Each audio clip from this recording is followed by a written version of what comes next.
شکره څه ډول ناروغي ده؟ څنګه کولی شو ځان او کورنۍ د شکرې د ناروغۍ د رامنځته کېدو څخه وساتو؟ که چېرته د ستاسې په وینه کې د ګلوکوز اندازه لوړه شي، نو د دې اندازې د نورمال حالت د راوستلو لپاره د انسولین هورمون افراز ضرور دی. که چېرته د ستاسې په وجود کې د انسولین هورمون افراز نه وي موجود، او یا مو په وجود کې د انسولین په وړاندې مقاومت موجود وي، نو په تاسې کې د شکرې ناروغي رامنځته کېږي. راځو دلته هغه فکټورونو ته چې په تاسې کې د شکرې د ناروغۍ د رامنځته کېدو سبب ګرځي. اول، که چېرته د ستاسې وزن زیات وي او چاغ یاست، نو چاغوالی مو د شکرې ناروغۍ سبب کېږي.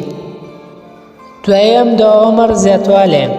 که چېرته د ستاسې عمر زیاتېږي، نو د عمر په زیاتوالي سره د شکرې ناروغۍ د رامنځته کېدو چانس زیاتېږي. دریم، که چېرته مو په کور کې نی او بابا، مور او پلار د شکرې ناروغي ولري، نو په تاسې کې د شکرې ناروغۍ د رامنځته کېدو چانس زیات دی.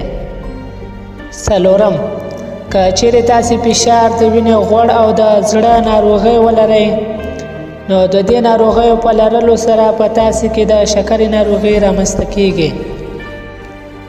پنځم، که چېرته تاسې تمرین او فزیکي فعالیت نه کوئ، نو تاسې د شکرې ناروغۍ د رامنځته کېدو سره مخامخ کېدای شئ. راځو دلته هغه لارو چارو ته چې موږ پرې ځان او کورنۍ د شکرې ناروغۍ د رامنځته کېدو څخه ساتلی شو. اول، که چېرته مو وزن زیات وي او چاغ یاست، نو خپل وزنونه مو کم کړئ. دویم، د هغه غذاګانو استعمال په کوم کې چې خواږه او غوړ کم وي. د سبزۍ، میوې او د جوارو زیات استعمال مو د شکرې ناروغۍ څخه ساتي. دریم، که چېرته تاسې په ورځ کې د 30 دقیقو څخه زیات منظم او روزانه تمرین وکړئ، نو منظم او روزانه تمرین مو د شکرې د ناروغۍ د رامنځته کېدو څخه ساتي. څلورم، د سګرټ د څښلو څخه ځان وساتئ.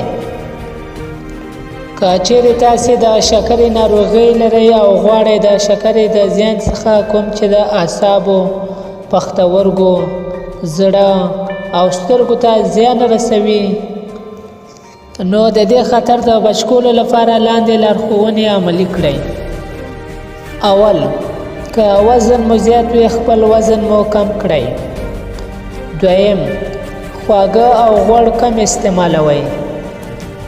دریم، د هغه غذاګانو استعمال کوم چې په خپل ترکیب کې فایبر لري، ځکه چې فایبر لرونکې غذاګانې مو په وینه کې د ګلوکوز اندازه راټیټوي. د زړه د ناروغیو څخه مو ساتي. د ستاسو د وزن د کموالي سبب کېږي. نو فایبر لرونکې غذاګانې له موږ سره میوې، سبزي او جوار دي. که غواړئ صحتمند اوسئ، د لا زیاتو معلوماتو لپاره زموږ چینل لایک او سبسکرایب کړئ.